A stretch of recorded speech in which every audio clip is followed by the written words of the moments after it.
All men are created equal, that they are endowed by their Creator with certain unalienable rights. Life, liberty, and the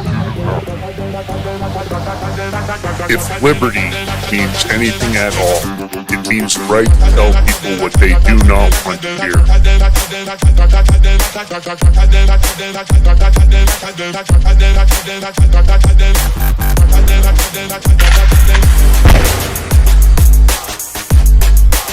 Make America great again. The Big Mig.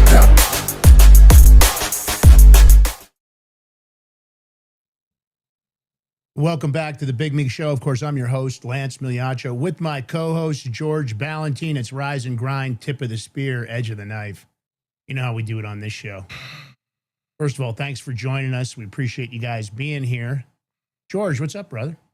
Nothing. Just fixing the audio, making sure all the audio's working, you know. What is it, Monday? It is Manic Monday. Just another Manic Monday. Wish it was Sunday. I don't know. That's it. Of course, you know the drill. If you love the show, you hit the thumbs up, comment, subscribe. If you can do the paid subscription, it's $5 a month recurring. We really appreciate it. And of course, Rumble Rant tips are always appreciated. And sharing the live link, at a minimum, that follow button is the biggest thing you can do. You can follow us here on Rumble, Locals, and YouTube. No matter where you watch us, follow us on all platforms. And don't forget, we're on all major podcast platforms, Spotify, iHeartRadio, Amazon, you name it. And if you'd like to sponsor the show, you can hit us up at info@thebigmig.com. Of course, we love our sponsors. Gold and silver. It's a go-to. You want to make sure you have some on hand, especially in this economy. This is the 62.2 gram Prepper bar. It's perforated. If you take a look, you can see there's 3 separate denominations as I tilt the bar there. Of course, what's it for? It's a multitude of needs: diversification, asset protection from inflation, economic turmoil. Or in the case of the Prepper bar, it's very unique utility for barter and trade. It's a perfect gift. You don't have to be a precious metal lover. You don't have to be a prepper. Everybody loves gold and silver at these prices. Grandkids, children, wives, girlfriends, you name it, boyfriends. There's nobody that's going to be unhappy if you give them some gold and silver. These babies are exclusively mined and minted in the great US of A, of course, which confirms with the assay report. You don't have to worry about any counterfeit gold coming out of Genesis Gold Group. They're always selling out fast. They got them both in stock. They just got a restock of gold and silver, so they're available right now. You can head over to genesisgoldgroup.com. That's right, genesisgoldgroup.com. Or you can call them at 888-526-7154, 888-526-7154. Don't forget to tell them the Big Mig Show sent you. You get a special discount. genesisgoldgroup.com. Break me off a piece of that Prepper bar. All right. So, George, got a good interview today. You know, we keep hearing they're going to fix the election system before the midterms. You know, they talk about midterms and then nothing really happens. They point out the fraud. They point out the lack of election integrity. And that's across the country. You know, we're seeing it in the voter rolls. We're seeing it in the systems themselves, the machines, the software companies, you name it, it's all there. Eric Holt was on our show previously, and if you'll remember, he was fighting his case in my district, the 10th Circuit. He was in the appeals court. And we were pretty optimistic at that time, you know, but of course, I've told you many times that the judiciary is compromised. I don't like what they're doing. I think that they don't really defend justice. It's the Department of Injustice support system. The DOJ uses them. They use procedural blocks, you name it, every kind of scammy thing you can think of, regardless of whether they violated the law, regardless of whether they, violated the statutes. It doesn't matter. The Department of Justice can act like a bunch of criminals and they get away with it. It doesn't matter. They won't tell you, oh, well, they listened to your legal phone calls, or they destroyed evidence, or they're ignoring the actual evidence. They use procedural. And what did they do to Eric? Exactly that. Another fucking over by the judiciary. Now, Eric, as you guys might remember, he's a military veteran, was a fire chief in a small town of Florissant, Colorado. He really never wanted any trouble. In fact, he didn't even really want to be involved in this. But of course, when election fraud, came to his station and he uncovered all this disturbing stuff, video and other things, What did they do? They fired him. They were retaliatory. Why wouldn't they? They had to go after him because, of course, he was right over the target because they just wanted to cheat.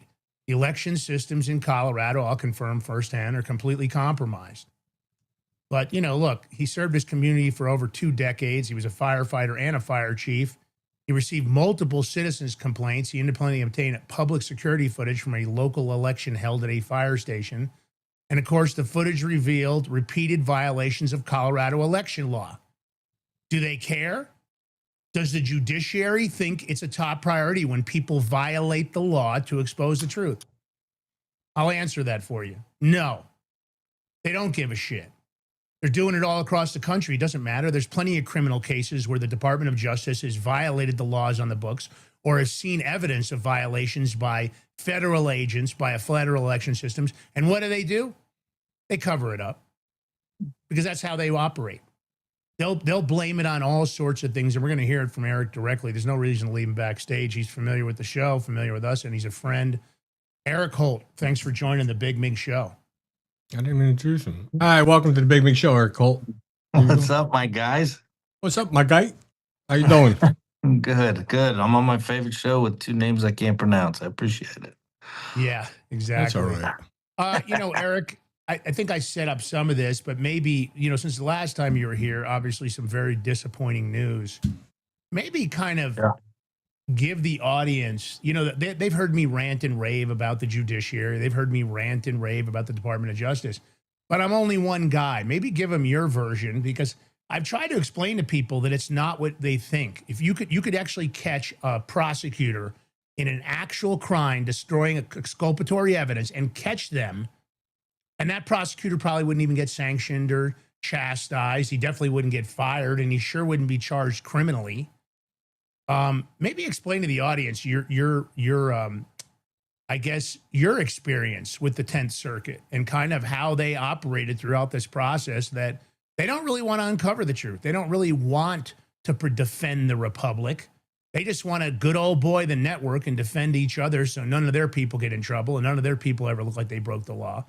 They always turn it on us that we're always in the wrong. Oh, yeah. I attest, my brother. I attest. Let me tell you. A high-level view without going into the full story again, but the DA in my case that I cooperated with was, I'm the one that reached out to them, said, hey, I investigated this stuff. I got all the footage. I got everything documented by the timestamp, who committed the crime, what crime they committed on a spreadsheet. Here you go. Have a good day, sir. And you would think that was enough as a citizen to do your job. So I lose my job. I get fired because, of course, you got to get rid of the star witness against you, right? Mm-hmm. These people that fired me hired a defense attorney. Lance, do you remember who that defense attorney happened to be? I do not, Eric. That one doesn't ring a bell to me. Well, the law firm just happened to be the father's law firm of the number 2 at the DA. Oh, that's right. Yeah. So the chief deputy no district conflict attorney. Of interest there. No, and it never disclosed, right? So he 4 days after his father's law firm becomes defense attorney, he appears in the case for the first and only time to dismiss the case.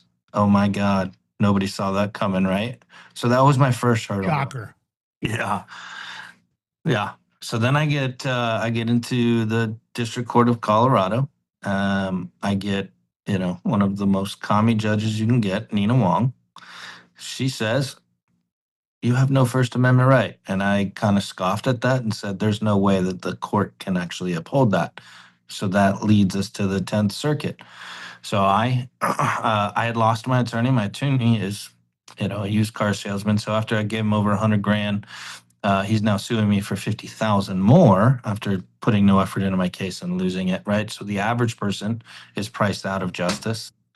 Luckily, I had a home that I had to sell, and everything that I had worked for 20 years plus in the fire service went to an attorney. So I go pro se to the 10th Circuit. Along the way, through shows like yours and others, I was fortunate enough to be loud enough that I got Mountain States Legal Foundation to come on, post briefings. So you have to submit briefs They respond, you do a reply brief, and then you just sit and wait. Well, in that period of time, Mountain States came on. We showed up March 17th in Denver, did oral arguments, and it went phenomenal for us. Absolutely phenomenal. The most binding precedent in the case, defense attorney literally is on record, and anything I say, there's evidence for. So this is on audio. Couldn't even articulate what the law was or what the case was. Says, I'm not even familiar with that case, Your Honor. And then we waited and waited and waited. And July 7th, the decision came out. I sent you the screenshot of the token phrase there, but it says, I enjoy no First Amendment protections. And then they used the case that she couldn't even cite. Said, I have no, I don't even understand what that case is, Your Honors. They argued it for her. They filled in her gaps, which is not practice in the courts. And so they denied me a First Amendment right. The second highest court in our federal government said on paper, I have no First Amendment right. You know, it's interesting. That's called sua sponte, when judges argue on behalf of the opposing or, defense counsel. Usually it's always for the DOJ. They never really sua sponte for the defendant.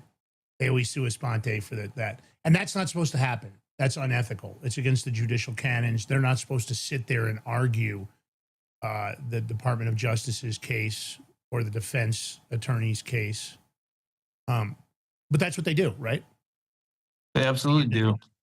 That's what they do. They end up arguing on their behalf, and that in itself is stepping over the line. And the problem is because they know the likelihood of the Supreme Court hearing the case is very low, very difficult. The Supreme Court has a minimal amount of bandwidth, so they don't necessarily the access. And then of course you have to file, and it's extremely difficult for a pro se to get a case heard by the of course the Supreme Court. And that's the difficulty, and that's what every defendant, every person that's ever had to be in a federal court, that's the difficulty they face. It's an uphill battle of lies and cheating and rule violations. And the judges, they're culpable.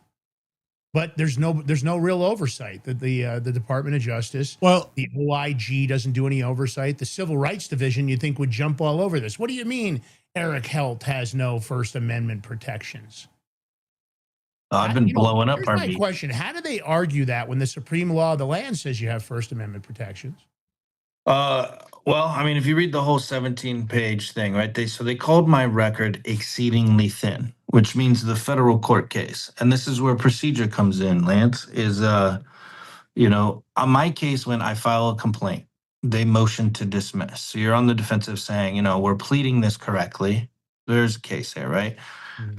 Immediately after not losing my case on motion to dismiss, which is Rule 12, then we go into discovery. Immediately upon discovery's timeline, they file summary judgment, which is, I believe, Rule 56. And then we get to file one more response that says, no, we argue against this. And that's when the judge said, case dismissed, right? That let's not align that to what our constitutional right is to a jury. That's when you fully develop a case. When you get two filings where you're on the defense trying to counter argue there, you're not building a record out, and that's where mine had a problem. Well, they don't want to have you build the record out, because in your case, the record, if they actually allowed you to submit the evidence, right? If the videos were taken into court and they were reviewed, it would be impossible for them to argue that. So they try to keep the record. Can I ask a question? Yeah, sure. Yeah, go ahead. So, in your capacity with all this, you were working. Were you being paid to work, not as your fireman job, as whatever you were doing?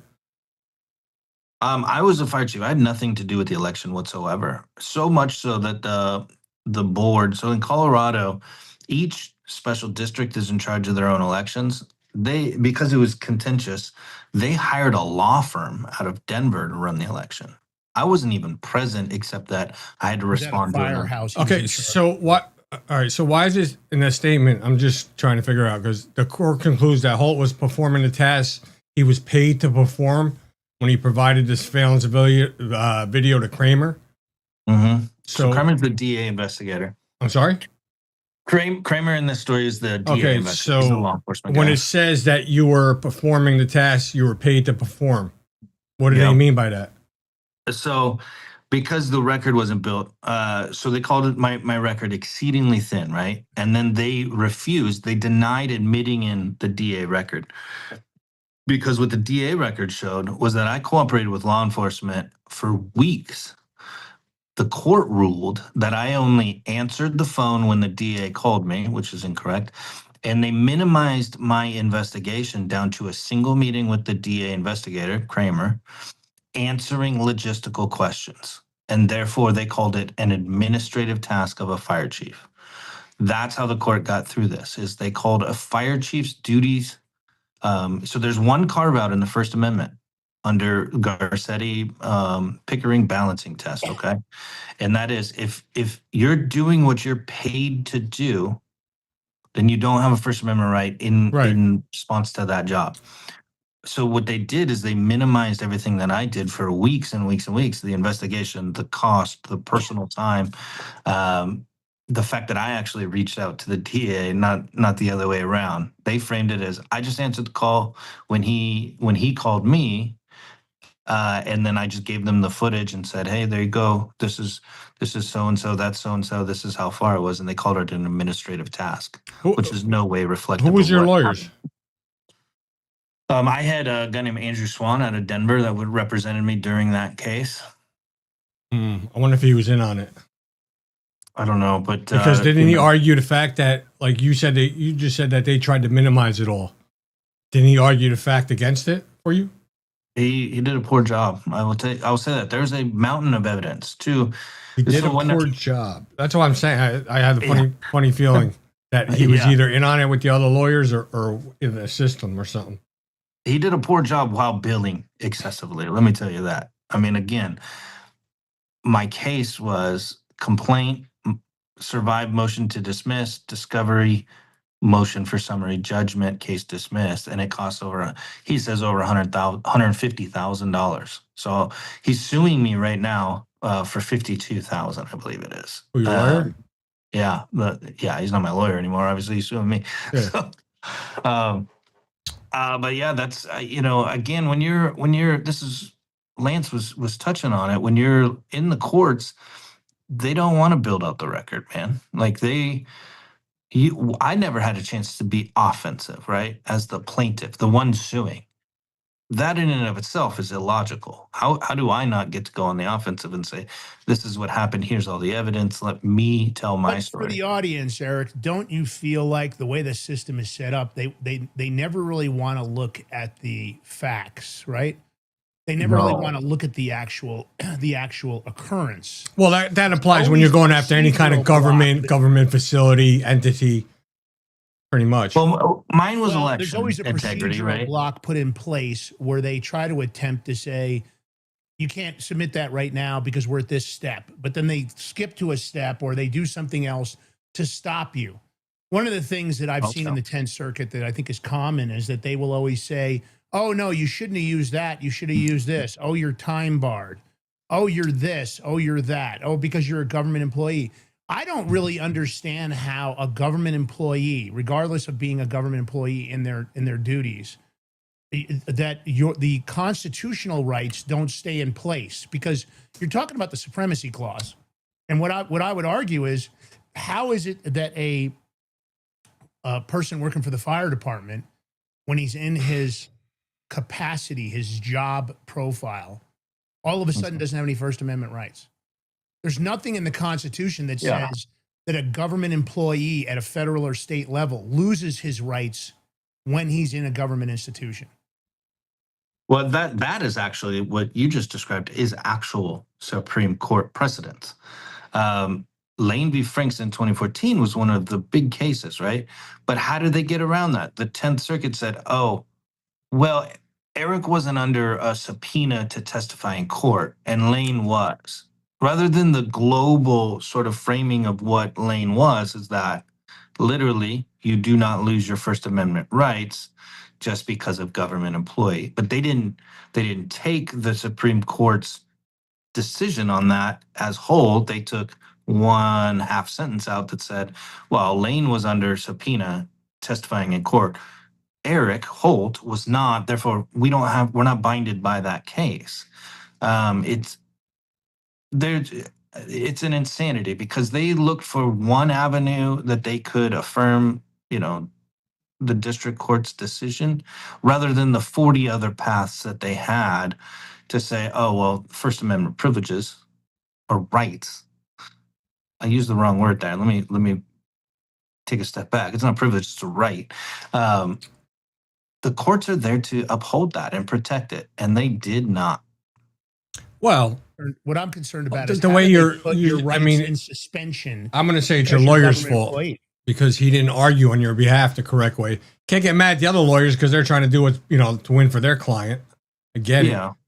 I mean, But at the same time, George, you got to ask yourself, you think about the Bill of Rights, right? You think about the Constitution, you think about the Supremacy Clause, right? And you ask yourself, how is it possible that any of your First Amendment protections, right?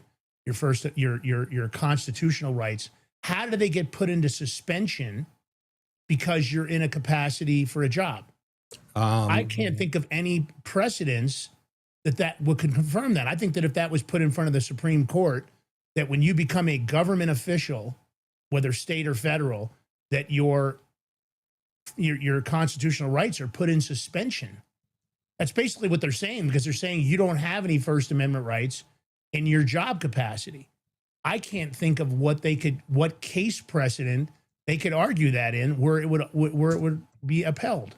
Am I wrong? I mean, if somebody tell me, you guys in the audience can tell me. I just don't remember seeing anything ever in any law that said, oh yeah, and by the way, when you're a congressional member, all your constitutional protections are put in suspension. That would mean the speech and debate clause. That would mean a lot of things. Congress would be in serious trouble if they didn't have any constitutional protections when they do all the lying and cheating and skullduggery. I mean, they hide behind that shit constantly. Yeah, I mean, you're right, and I do believe in a very, very, very narrow exception to the First Amendment, right? If you're an FBI agent or an active investigation, I think the government at that point has an interest to control your speech, okay? Yeah. That you're not out there, taking a payday from the guys that you're investigating rather than. I got to ask you this. But outside of that. That makes sense, but I got to ask you this. And I know you used AI like many pro se do. I've used AI many times for legal stuff. Did you put this entire ruling into your AI and ask it what it thought of this actual argument that the courts used? Yeah, I mean, just to ensure that the audience knows, like, you can't have AI generate, but you can, like, I use AI religiously for studying because I wasn't a lawyer, right?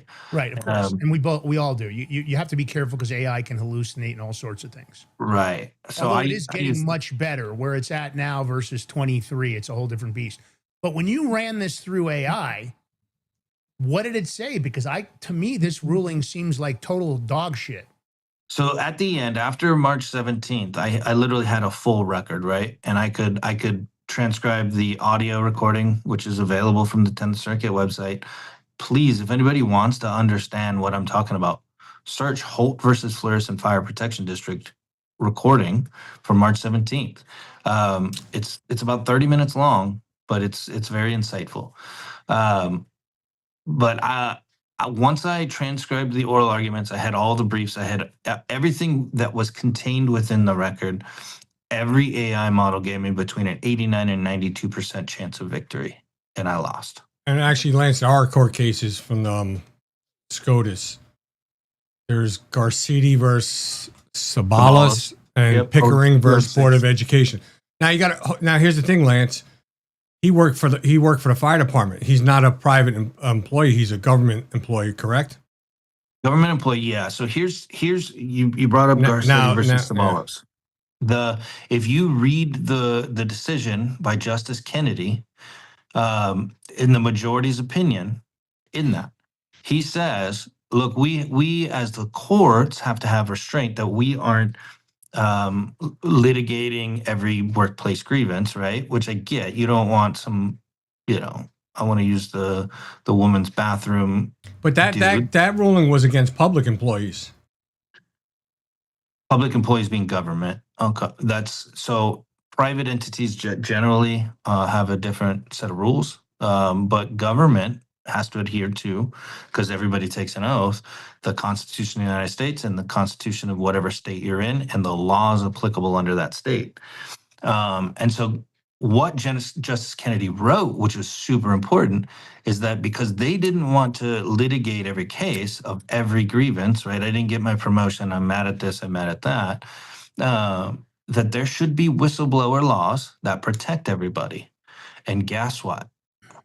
This is from an 06 ruling by the Supreme Court, Justice Kennedy's written opinion. And in the state of Colorado, if you're a state employee directly for the state, there is a Whistleblower Act.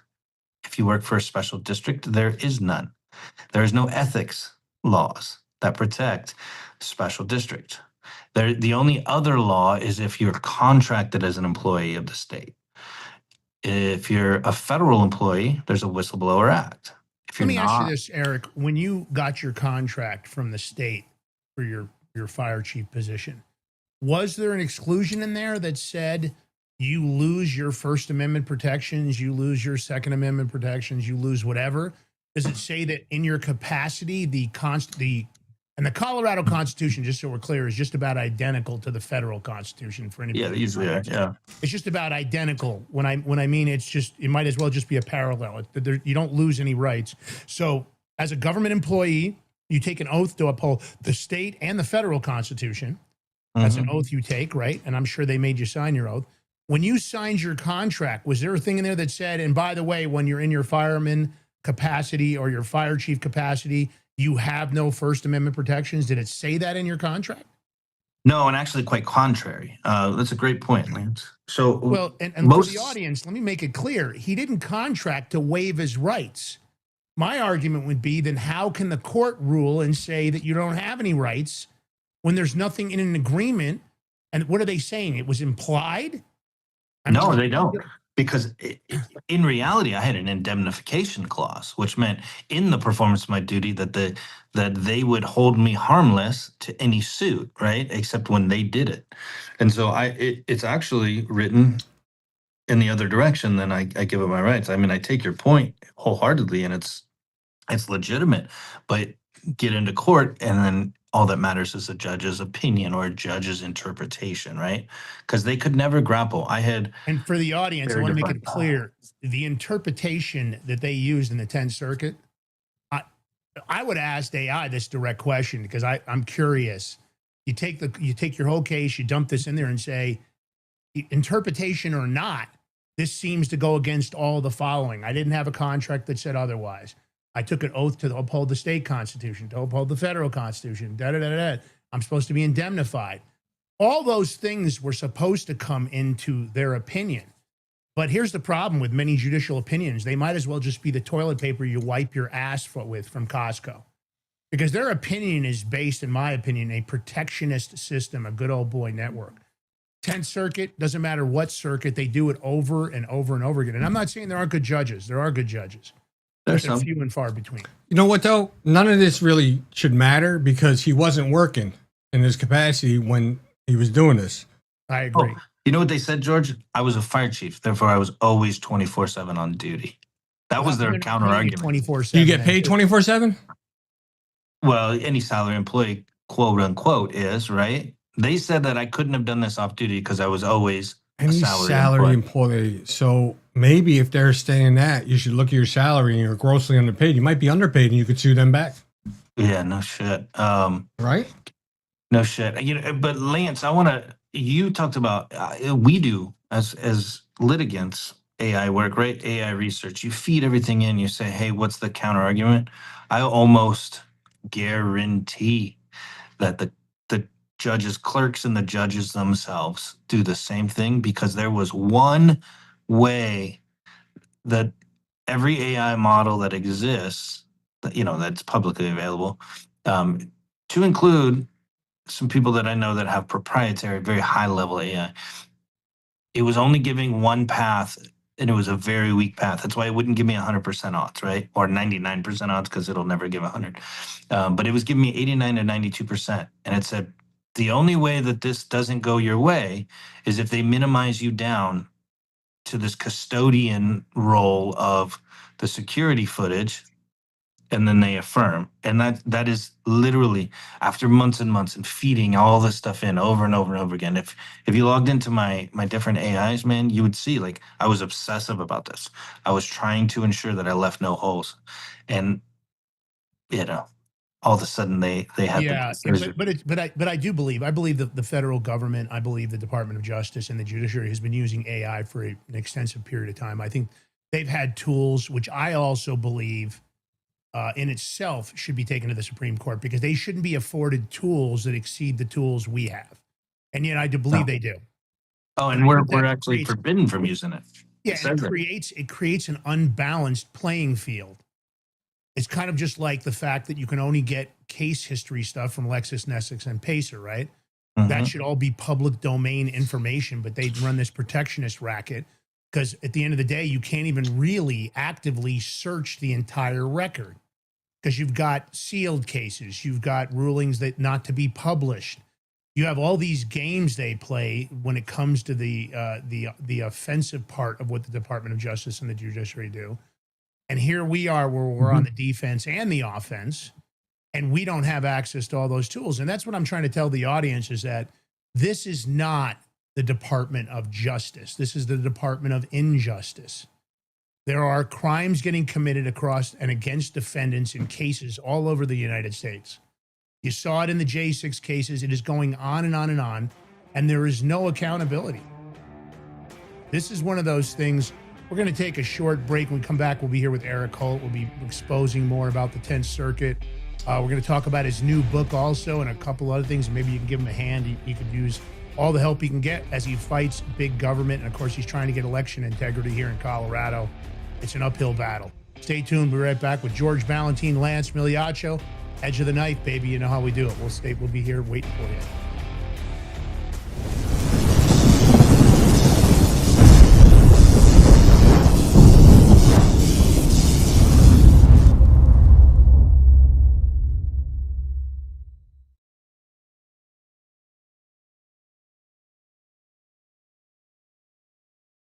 What if you could predict your financial future? And what if you could trade on it? Introducing Block Trust IRA, the future in your hands. An astonishing 88,000 millionaires were created last year from the Bitcoin boom, and you could be next. Block Trust IRA is the only crypto management firm powered by AI-driven strategies, ranked #1 in the world by Bitcoin Magazine. The Block Trust IRA platform is built for everyone, from first-time buyers to seasoned investors. Predictive AI technology that was once only reserved for insiders and elites is now available to you. It's time to leave the old buy and hold strategies behind. Your assets are protected with military-grade security, offline cold storage, and $200 million in insurance. Visit BlockTrustIRA.com to book your free consultation and ask how to claim up to $2,500 in deposit bonuses today. Bitcoin changed the game. AI changes the strategy. In a world of uncertainty, be prepared with Silver Prepper Bars, your ultimate hedge against political instability and economic turmoil. Introducing the Silver Prepper Bar, crafted from 0.999 pure silver and proudly made in the USA. This tangible, divisible asset can come in handy even in the toughest of times. Portable, perforated, and easily tradable, the Silver Prepper Bar is your lifeline in times of crisis. When facing inflation, currency devaluation, and financial meltdown, Silver Prepper Bars provide peace of mind. Don't wait for disaster to strike.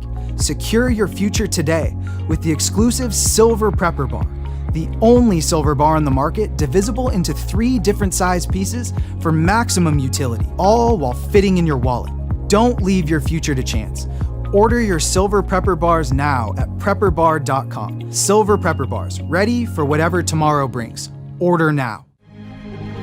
Forged through rigorous training and honed by the finest instructors on earth, these canine units serve beside our nation's warriors as they fight to preserve what we cherish. When these warriors complete their duty, The Warrior Dog Foundation provides them with a home deserving of the service they've given us all.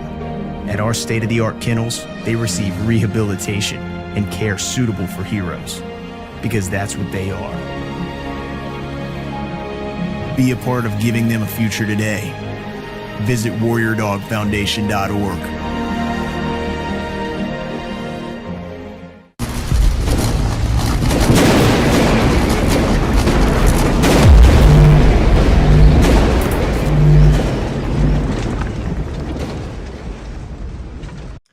All right, welcome back to the Big Mig Show. Here with your hosts, Lance Migliaccio, George Ballantine, and our guest, Eric Holtz. We're going to be talking about his book in a few, but you know what I got to do? Don't forget to hit the thumbs up button, follow, like, share, and subscribe if you can. Every little bit helps. Rumble rants, whatever you want to do, we'll take it.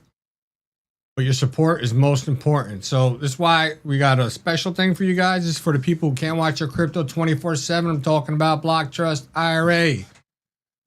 They're bringing access to cryptocurrency wealth to everyday Americans. Their exclusive Animus AI trading platform works 24/7, analyzing market data and executing advanced crypto strategies that go far beyond buy and hold. This sophisticated technology once reserved only for Wall Street insiders, but now it's available to you. And this system was named #1 crypto technology platform by Bitcoin Magazine out of more than 1,500 global competitors. Our clients are already seeing over 250% returns on their investment, all with military-grade security and up to $200 million insurance. Your wealth is fully protected, so don't wait. Visit BigMigCrypto.com today and see how you can join this financial revolution. Once again, visit BigMigCrypto.com today, and you get up to $2,500 of free crypto. That's right. QR codes on the screen. Take a screenshot, links in the chat, and the more section under the video. Well, all you got to do is check it out. You know, before we go, I have a video I want to show you guys, because this just came out with Catherine Herridge, and they're talking about, and it's a former CIA operative. He's just talking about whistleblowers, how you're going to be destroyed. That's what I think you do. If you're a whistleblower against any government institution, they're just going to come after you. And plain and simple, the man we got here. So I just want to play. It's only like a minute and a half. Why, after so many years of government service, did you decide to become a whistleblower? The CIA that I joined is not the CIA that we have today. They did everything in their power that, even in this administration, which was incredibly disappointing, to stop the truth from coming out. And the whole point of government service is helping the American public. I think people forget, yeah, you're there to produce intel, you're there to help policymakers make wise decisions, but the whole point is national defense. And if you're going to cover up the most devastating thing that's happened in the last century, well, sorry, it doesn't work for me. Was it worth it? Yes. You're going to be destroyed. Don't do it unless you're serious about it. But my advice, seek out somebody who's done it before. They'll help you do it to help you. Feds for Freedom has a bunch of folks that are whistleblowers. All the FBI whistleblowers you've seen on TV, they were part of Feds for Freedom from the very beginning. We'll help protect you, so come to us. The other advice I'll give is don't complain about getting punched if you're gonna get in the arena, okay? Nobody wants another martyr, okay? COVID was a mess. We've heard all the stories. We know that it was draconian and horrible to everybody involved who didn't want the vaccine. That story's been played out. If you're gonna get in the ring and fight, get in the ring and fight, and don't whine about it. Nobody's gonna join if you get in the ring and fight and then decide, well, I'm out. So if you're gonna do it, you better be committed. I love that guy right there. Horrible, though. It's a horrible thing because the whistleblowers are supposed to be protected. The government's supposed to care.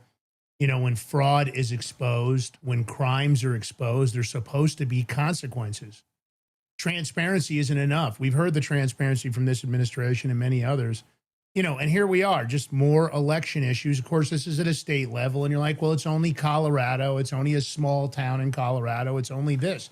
But you have to realize that Eric Holt's precedence now sits at the 10th Circuit. Sitting there with a problem for anybody else that additionally files. And that's what they do. They pick and choose the cases. They manipulate the facts. They block the evidence. They procedurally bar people from getting access to the court, meaning in a fair manner. And then here comes the next person. They go, oh, wait a minute. You got Holt versus da-da-da-da. We're going to use this case right now. This will stop this guy dead in his tracks. But yet, really, the Holt case has got so many errors and flaws in it, you have to question whether or not these judges should have their jobs. And this isn't just the 10th Circuit. It's every circuit across the nation. Our judiciary and our Department of Justice need a complete overhaul. This administration never talks about it. They talk about the unfair rulings against Donald Trump. Oh, it's unfair they're ruling against Donald Trump. What about regular Americans? How about the J6ers? How about Mike Flynn, General Mike Flynn? How about Roger Stone? How about George Papadopoulos? Fuck that. How about George Ballantine, Lance Migliaccio? How about that? I've got a 10th Circuit appeal in. Whistleblower came up in my case from years ago, exposed the truth. Lots and lots of crimes committed against my person, but they don't want to talk about the crimes. They want to talk about procedural bars. They want to talk about, oh, this case, doesn't allow him access using the writ of coram nobis. It's all procedural garbage. They never want to look at the evidence or the facts because they would lose on the evidence and the facts in the majority of cases that are submitted pro se or otherwise. Lots of laws are getting broken, and these prosecutors are walking around with no consequences. I say get the rope. It's my opinion. I think at this point, we don't have a lot of solutions left. These people are violating the rights of Americans all across the nation, and this is just another case. Eric, let's talk about your book. It's available, and maybe some of the other stuff you've got working. You need some support still. You're still dealing with legal bills, fighting for, people here in Colorado. Maybe give everybody kind of a fill-in on what's going on. Yeah, man. We talked about the moment that I got the ruling that said, again, Holt enjoys no First Amendment protections. I don't know if you have that graphic you can put up, but that was the literal words of the 10th Circuit Court. When you challenge a fighter, brother, guess what? They don't care. So the second that I read that, I went home. I hit print. I'd been working on this manuscript for the last year because I was detailing the story, the fight, right? I was just waiting on the ruling. So I finalized the final chapter. I hit publish. You didn't tell me I don't have a First Amendment right. I'll use my First Amendment to show you otherwise. That's the book. The book I'm super proud of, man. I've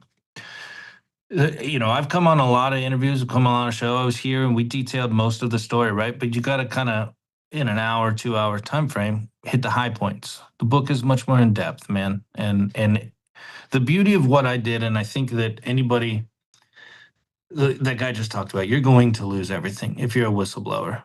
I'm a local in the state of Colorado election integrity whistleblower, okay? But locals determine states, locals determine national elections. Everybody's precinct in America is generally under 3,000 people. So what I experience can happen to every single precinct out there. You got to just continue to fight. And so me documenting what this fight was, the way I did it was I won't say a thing unless I have a document or a video or something, a recorded phone call on my platforms. And so on social media, Justice for Holt, on X, TikTok, Facebook. Really, Facebook is the most thorough. But I documented everything. Every email, every piece of evidence that I have goes on there so that people can now get my book right here. And anything that I talk about, they can go corroborate to actual evidence that they can see for themselves. And I don't tell you how to make your opinion. I put the evidence out there. I tell my story from my angle. And mostly this story is told from, a dude that took an oath. I was a fire chief, but I was a single dad raising two girls. I still am a single dad raising two girls, right? I'm not the only victim of this. I don't even consider myself a victim because I understood from the jump what that guy just talked about. I knew they'd come after me. I knew they'd take everything, and they have. I sold my home. I sold every asset I had. I moved 4 states away to, in refuge to be able to find a new job. And the book details all of it. And so I would hope that everybody would love to read it. It's about 271 pages on the hardcover and the paperback, but it's again, it's something I think that people can use as motivation to do the right thing in life, because I wasn't searching for this. I wasn't an election integrity activist. I wasn't anything. I was a fire chief. But because if I can get thrust into this, so can anybody else out there. If you see something wrong, all of a sudden you're in the midst of, a battle that's taken 3 years. And so where I'm at now, I still have a state case, man. I'm still suing these people. It's not constitutional law, so it's a much lower bar. But I'm suing them for breach of contract and wrongful termination in violation of public policy. And I'm trying to raise enough funds through the book sales and the Give, Send, Go and the GoFundMe to hire an attorney, because it is my last chance. And now I've become an advocate too. I'm going to start hitting up legislators in the legislature to start filling these gaps, whistleblower protection. So I've already reached out to a bunch of them in Colorado. But all of these efforts, I'm still rebuilding life. I still got to feed my 2 girls. And so my sort of pitch to everybody out there is, if you can give a few bucks to me, it goes to fighting corruption. It does not go to me. I don't buy anything for myself. This goes to court filings.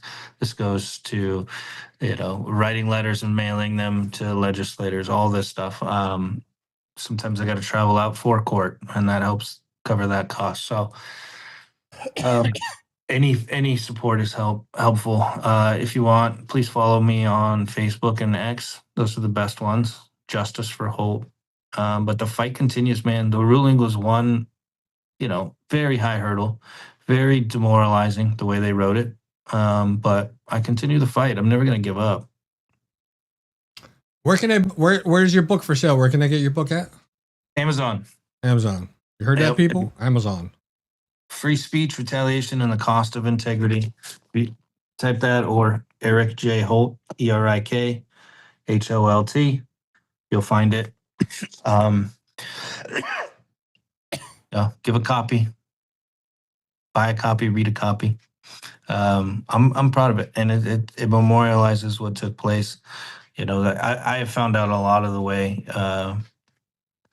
You have to get validated in some way before people will listen to you. And so coming on interviews like this gave me a lot of that over the last year. The book gives me a little bit more. And now, once you're validated enough, you can actually fight for change. And that's what I'm going to continue to do. Screw the courts, man. Screw the federal courts. They are a freaking mess. And I encourage every single listener out there to go read the Anti-Federalist Brutus, his writings about what the court would do to our rights in this country. And he nailed it 240 years ago. It's amazing, the foresight and the intelligence of our founding fathers. Madison wrote about, local government being seized by small groups of people for their own interest. That's in the Federalist Papers. Go read that stuff, because we've got to really start educating ourselves again. If we're ever going to get anything back, we got to know what we're talking about. Everybody, that doesn't really understand the system, that hasn't been involved in the system, believes that the 3 branches of government run independently and they've got oversight and they can't do this and they can't do that. And it's a bunch of garbage. I can tell you that the judges violate the judicial canons constantly, that the prosecutors violate all sorts of laws that are on the books. I don't care whether it's federal wiretapping, eavesdropping laws, warrants, you name it, they're doing it. And the OIG, the OPR, the PIN, the Public Integrity Division, the Civil Rights Division, don't do jack shit. Civil Rights Division knows about one of the largest crimes ever committed against defendants across this nation. They've been notified it with certified mail. It's got to do with Securus Technologies, eavesdropping on legal phone calls. They've been doing it for decades. They're not doing anything. OPR knows about it. They're not doing anything. PIN knows about it. They're not doing anything. OIG knows about it. They're not doing anything. DOJ supervision knows about it. They're not doing anything. It goes on and on and on. These are criminal violations. They're violating actual statutes on the books. They're actual crimes that they could be indicted for. Do they give a shit? Nope. Do the judges give a shit? Doesn't seem so far. No, because everybody will tell you they don't Are have the jurisdiction. judges going to throw down the gauntlet? Is it enough that somebody commits crimes in a criminal case that a case should be dismissed with prejudice. No. They just continue to use procedural blocks to stop anybody from getting any relief, violating their civil rights, violating their constitutional rights, violating their God-given rights. It's a horrible, horrible system. Donald Trump needs to do something about it. Todd Blanche needs to do something about it, but I don't see him doing jack shit either so far. I haven't seen any deep state arrests. Have you guys? No, I keep waiting for him every single day, man. But nobody's got jurisdiction. That's what I was about to say, Lance. Oh, yeah, that's right. We don't have nobody- jurisdiction to hear it. We don't have jurisdiction to rule on it. You don't have jurisdiction. But they don't want to talk about subject matter jurisdiction. They never bring that up because, of course, that's the Achilles heel, subject matter jurisdiction. You know, legal, civil, or maritime right to oppose a duty or a liability on the defendant. They never want to talk about that. They don't want to talk about the extra constitutional, the unconstitutional nature of these judicial opinions. Yeah, absolutely. The one that made me laugh the hardest, I mean, I reported to everybody, man, because again, if you take the desperation of a single father trying to feed his girls and these people have taken it from you, right? Like desperation, you'll do anything. I reported to everybody. So do you remember like 2 years ago there was this big thing on the ethics in Colorado? They were going to form this independent ethic commission, IEC, blah, blah. When I talked to them, I talked to them specifically about the DA being the deputy DA being the son of the law firm, and they go, "Well, we don't even have jurisdiction because you weren't a client of the law firm." And I'm like, jurisdiction. You know, it's funny. The local, what is it called? The office here that's supposed to oversee prosecutors here in Colorado. oh yeah, that's the other one. They'll tell you we don't have the budget. That's another great claim to fame. We don't have the budget to investigate. You have to bring us everything. And then when you bring them everything, they go, well, we don't have the jurisdiction, or we don't have. It's always, you know, excuses are like assholes, just like judicial opinions. We all have them and they all smell. The point of the matter is that that's what I believe. And again, like, let me be clear, there are some fantastic federal judges that are really doing the job as it's described. Of course. But there are a bunch of them that suck, that aren't here about defending people's rights or defending the justice system. They're here just playing along, good old boy network. They all go to the same country clubs. They all go to the same poker tables in people's houses. They all go to the same events, and they all hobnob with each other. And now I'm talking about the prosecutors, the federal prosecutors and the federal judges. They won't tell you about all the camaraderie that happens behind the scenes, how many ex parte communications happen, where they're talking about cases and they shouldn't be. And they're communicating at events about this and that and this and that. And we can't have this on the books, and we can't have this precedent. We need to stop this case. We need to stop this defendant. I've heard it from actual retired federal judges. They are saying that the nature of the system is complicit. It's a conspiracy. It's racketeering. It's horrible. All right. It is, and that's what they So did. one more time, give them everywhere where they can help you, because we want to do as much as we can. Where can they donate funds, even a couple of bucks? Where can they buy your book? Give them all your social media. And then, George, I don't know what else you have, but I think that's a wrap for us. That's it. It's all right. Awesome. Well, I'll start with the book, Free Speech, Retaliation, and the Cost of Integrity, Eric J. Holt, on Amazon. Again, if you can give a few bucks and you're not a reader, Give, Send, Go, and GoFundMe. You can just search Justice for Holt. Again, that goes to fighting corruption. It goes to court fees and all that stuff. I recommend you send a copy of that book to every judge on your case. Oh, I got some stuff that'll be. I would send them a copy of that book to every judge on the case and let them suck on it. Because I guarantee when they get that book in the mail, they're going to be like, they need to hear it. They need to see it. They need to be called out for what they're doing. I think it's time to send them an autograph copy. Maybe autograph it. Suck on this, Eric Holt. You know what? I'll be back in Denver this weekend. I'll drop a few copies off at the 10th Circuit. Yeah, I think you should drop them off. Get free. And maybe with their own personal inscriptions. Suck a big fat one. Yeah, they did it dirty. And they did it in a way they don't have to face it as precedents, which shows, you've got no balls. But so anyways, justiceforholt.com. If you want to find any of these interviews, they all get posted. And then follow me on X and Facebook. Justice for Holt. Everything's Justice for Holt. I recommend this possibility. I've got a big fat bag of dicks for you, Eric Holt. I will, for the rest of their tenures, be in their face. I promise you that. They're not going to get rid of me. Would be an interesting thing to send them. I think that they deserve it. Absolutely. I'm loud, and so they're going to have to face me. I will now evaluate every decision they make and write about it publicly. I think it makes sense. They need to have some independent review, but the Department of Justice needs a copy of that book too. I'd send one right to Todd Blanche and ask him, is he ever going to fix this fucked up system? All right. Well, listen, if you love the show, you know what to do. Take the short form, take the long form, share it far and wide. Eric, feel free to use this interview in any way on your own social media, on your own website. Take any part of it that's a help to you. If you can give Eric a hand, of course, whatever you can do, of course. If you can give us a hand, we can always use a paid subscription for $5 a month. Any bucks are good bucks for us. So Rumble Rant tips, or you can actually tip us in crypto with the Rumble crypto wallet. Got that. And don't forget, the easiest thing to do is follow us here on YouTube, on every major podcast platform. We haven't been thrown off yet on Locals. Even if you don't watch us there, even if you don't listen there, all those follows and listens, all those subscribers, it all matters. And whatever you can do to repost our content on your own social media, to build your own social media, and of course, to help us get the word out is always greatly appreciated. George, my brother, last words on the way out of Manic Monday. I wish it was Sunday. Y'all have a blessed day. We'll see you guys tomorrow. Stay safe. Peace.